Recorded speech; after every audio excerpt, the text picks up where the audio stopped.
तो दोस्तों फटाफट सबसे पहले आप लोग यहाँ पर देखिए कि दोस्तों किस प्रकार से आप सभी का कल जो आपका हिंदी कोर का पेपर होगा उसका सारा प्रश्न जो है आ चुका है।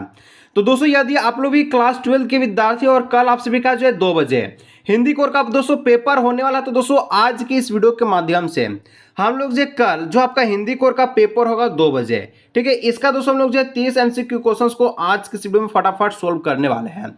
और यही दोस्तों क्वेश्चंस आपके कल के हिंदी कोर के पेपर में देखने को मिलेगा। तो दोस्तों फटाफट आप लोग सारा प्रश्नों को देख लीजिएगा, तहलका मचा दीजिएगा। और सब्जेक्टिव का वीडियो दोस्तों कुछ देर के बाद अपलोड कर देंगे हिंदी कोर का।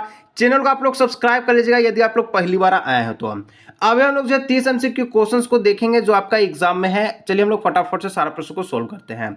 तो दोस्तों कल आप लोग एग्जाम देने जाएगा तो यही पद्यांश आपको कल के पेपर में देखने को मिलेगा, जो कि पद्यांश कहता है कि रोटी उसकी जिसका अनाज जिसकी जमीन जिसका अब कौन उल्टा कौन सकता स्वतंत्रता का, ठीक है, सुसीध सीधा क्रम है। श्रम है आजादी है अधिकार परिश्रम है, ठीक है, फल पाने का। आजादी अधिकार है शोषणाओं की धज्जियां उड़ाने का। गौरव की भाषा नई सीख भिगमंगे की आवाज बदल। सिमटी बाहों को खोल, ठीक है, सिमटी बाहों को खोल गरूर उड़ाने को अब अंदाज बदल। स्वाधीन मनुष्य की इच्छा में आगे पहाड़ हिल सकते हैं। रोटी क्या है ये तो अम्र वाले सारे श्रृंगार मिल जाते हैं। तो दोस्तों ये पद्यांश आपके कल के पेपर में रहेगा और इसके द्वारा पूछे गए क्वेश्चंस का फटाफट से हम लोग आंसर्स को देख लेते हैं। दोस्तों पहला नंबर जो प्रश्न कहता है पद्यांश का प्रस्तुत काव्यांश किसके संबंधित है। हम लोग देखें कि स्वाधीनता के बाद सबसे ज्यादा पर आई है, तो यहाँ पर ऑप्शन नंबर ए हो जाएगा स्वाधीनता, इसका बिल्कुल करेक्ट आंसर। फटाफट दोस्तों सारा प्रश्न को देख लीजिएगा, कल के पेपर में यही देखने को मिलेगा। 50 नंबर का सब्जेक्ट वीडियो अपलोड कर देंगे, फटाफट से देख लीजिएगा। सुसिद्ध शब्द का मतलब क्या होता था। सुसिद्ध का मतलब जानते हैं क्या होता है आप सभी का, स्वाधीन, ठीक है, स्वयं सिद्ध, यानी ऑप्शन नंबर बी हो जाएगा बिल्कुल करेक्ट आंसर। बाहें कैसे है दोस्तों, हम लोग देखें कि बाहें जो है सिमट रही यानी कि सिमटी हुई, ऑप्शन नंबर बी हो जाएगा। अब आगे आप लोग देखिएगा 4 नंबर की स्वाधीनता, ठीक है, स्वाधीन मनुष्य के आगे कौन हिल सकता है। तो स्वाधीन मनुष्य के आगे कौन हिल सकता है, तो दोस्तों पहाड़ को भी हिला सकता है मनुष्य स्वाधीन के आगे, यानी ऑप्शन नंबर सी हो जाएगा। अब देखिए यहाँ पर आप लोग का जो है गद्यांश का लिया वाला देखने को मिलेगा, जो कि 5 से 8 तक का प्रश्न का सही विकल्प का आपको चयन करना है। चलिए हम लोग थोड़ा सा पढ़ लेते हैं कि प्राकृतिक ईश्वर की देन है। प्राकृतिक और मनुष्य आदिकाल से ही एक दूसरे पर आश्रित है। प्राकृतिक ने मनुष्य को जो संरक्षण प्रदान किया हुआ प्रकृति की ही समुझ है, ठीक है, गोद में पला बड़ा है और इसी पर आश्रित हो गया। आदिकाल से ही मनुष्य के जीवन में वन अत्यंत महत्वपूर्ण रहे, परंतु ज्यों त्यों सभ्यता का विकास तो ठीक है, मनुष्य जो है क्या हुआ अपने अपनी आवश्यकताओं में सुख से सुविधाओं को प्राप्त करने लगा, इसका दोहन करना शुरू कर दिया। इस प्रकार वनों की लगातार कटाई होती जा रही थी, जिससे आज पर्यावरण प्रदूषण की समस्या बढ़ चुकी है। जो गद्यांश दोस्तों पर्यावरण प्रदूषण को लेकर के आ चुका है कि किस प्रकार से मनुष्य अपने अधीन को रख करके सारा चीज को नष्ट करते जा रहे हैं।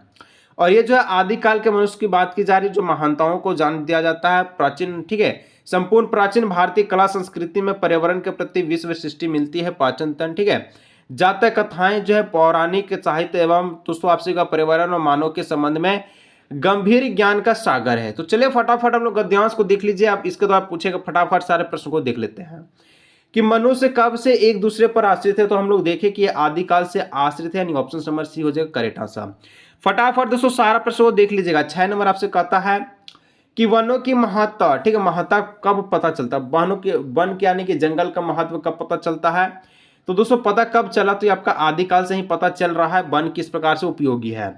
7 नंबर कि पर्यावरण से संबंधित ज्ञान कहाँ से भरा पड़ा। तो पर्यावरण से जो भी संबंधित ज्ञान है ये दोस्तों जातक कथाओं तथा पंचतंत्र, पंचतंत्र से यहाँ पर क्या है, तो आपका मिला हुआ, ऑप्शन नंबर सी हो जाएगा बिल्कुल करेक्ट आंसर। फटाफट दोस्तों सारा विद्यार्थियों को भी आप लोग शेयर कर लीजिएगा। 8 नंबर प्रस्तुत गद्यांश का उपयुक्त शीर्षक क्या होगा, यानी कि इसके लिए आपको एक टाइटल का नाम बताना है, जिसमें दोस्तों वनों का महत्व भी हो सकता है, पर्यावरण भी हो सकता है, आबोहवा, ठीक है, आबोहवा भी हो सकता है, इनमें से सभी हो सकता है। D number correct answer.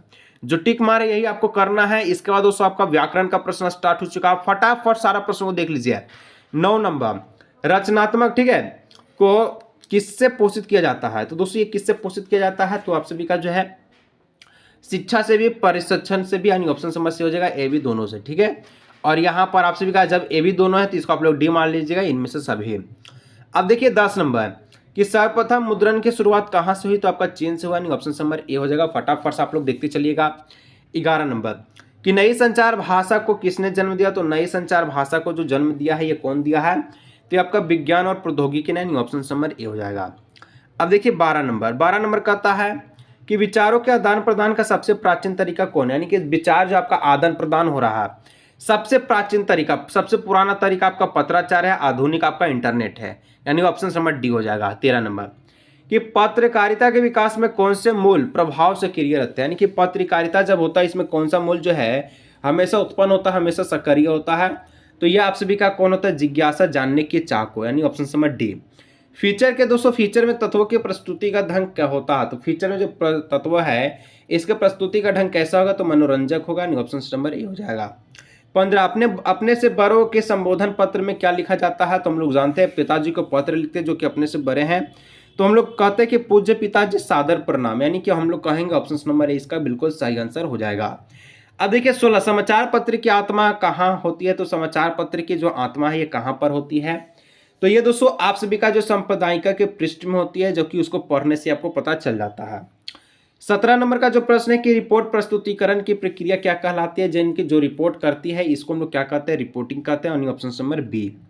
18 computer के लिए सबसे सुसंगत भाषा कौन सी है, कंप्यूटर कौन सी भाषा को समझ सकता है, सबसे सुसंगत है, तो संस्कृत यहाँ पर हो जाएगा, ऑप्शन नंबर सी 18 का करेक्ट आंसर। अब देखिए 19 नंबर बढ़ने से पहले दोस्तों यहाँ पर आप सभी का जो है, आप सभी का क्या चुका है, पद्यांश। यही पद्यांश कल आपके पेपर में मिलेगा जो कि आपका बुक का रहने वाला है। पद्यांश दोस्तों कहता है कि तैरती है समीर सागर पर, ठीक है, अस्थिर सुख पर दुख की छाया, जग के दगद हृदय पर, निर्दय पिलवा, ठीक है, विलपों की जो आप सभी का क्या लिखा है, तो प्लावित माया, यह तेरी रन तारी, भारी कंछाओं से धन भेरी, गर्जन से सगक सुत अंकुर, उर्मे पृथ्वी की आशाओं से नवजीवन की उच्च कसीर, ताक रहे हैं ये विरलव के बादल। तो 19 नंबर कहता है कि सुख पर दुख की क्या करती है, तो सुख पर दुख की क्या तैरती है, तो छाया तैरती है, ऑप्शन नंबर बी हो जाएगा। 20 नंबर किसके बारे में यहाँ पर जो चित्रण किया गया है, तो यहाँ पर जो बारे में किसका बारे में, तो ये आप सभी का बादल के बारे में चित्रण किया गया, ऑप्शन नंबर बी हो जाएगा। इसका देखा इस नंबर जग का हृदय दोस्तों कैसा है, तो जग का जो हृदय है यहाँ पर आप सभी का दग्ध है, यानी ऑप्शन नंबर बी हो जाएगा। 22 ऊंचा सिर पर किसको जो ताक रहे हैं, तो ऊंचा सिर पर किसको ताका जा रहा है, तो विरलव के, ठीक है, विप्लव के बादल का, ऑप्शन नंबर ए। इसके बाद आपका 23 से लेकर के 26 तक जो यहाँ पर प्रश्न आ जाएगा, ये दोस्तों आप सभी का वही वाला प्रश्न है, कौन वाला प्रश्न है दोस्तों, तो भक्ति वाला है आपका, ठीक है, तो ये आप लोग पढ़ लीजिएगा, समय नहीं है, बहुत ही कम समय, हम लोग फटाफट सारे प्रश्नों को देख लेते हैं। 23 नंबर दोस्तों जो कि भक्ति ही चैप्टर से आपका जो यहाँ पर ये लिया गया गद्यांश को, कुल कितनी कन्याओं का जन्म हुआ, तो दोस्तों कुल जो कन्या हुआ तो यहाँ पर 3 हुआ था, ऑप्शन नंबर बी हो जाएगा 3, ठीक है।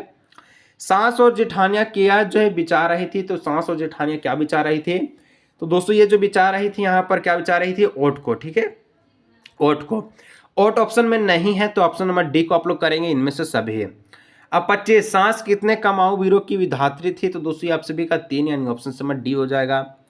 आगे आप लोग देखिए 26 छोटी बहू को दंड क्यों मिला, क्योंकि वो पुत्र को जन्म नहीं दे पा रही थी, तो 26 का क्या हो जाएगा, ऑप्शन नंबर बी, लिख से हट कर, यानी option number B. Silver wedding part के लेखक कौन है, सिल्वर वेल्डिंग के आ चुका प्रश्न, इसके पार्ट के लेखक है Manohar Shyam Joshi, option number C. 28 Manohar Shyam Joshi का जन्म दोस्तों कहाँ पर हुआ, ये प्रश्न पूछा, तो 28 का हो जाएगा ऑप्शन नंबर बी, कुमाऊं में। अब आगे देखिए 29 नंबर जूझ पाठ का जो कथानाचक कौन है, इनके नरेटर कौन है यहाँ पर, तो ये हो जाएगा आप सभी का आनंदा, ऑप्शन नंबर ए है। अब दोस्तों देखिए लास्ट प्रश्न आ चुका है, फटाफट से देख लीजिए। 30 नंबर की मोहनजोदड़ो का मतलब क्या होता है, मृदों का टीला, यानी कि मुर्दों का टीला, ऑप्शन नंबर बी। तो दूसरा सब्जेक्टिव वीडियो अपलोड कर देंगे, उसको देख लीजिएगा फटाफट, चैनल को आप लोग सब्सक्राइब कर लीजिए, मिलते हैं।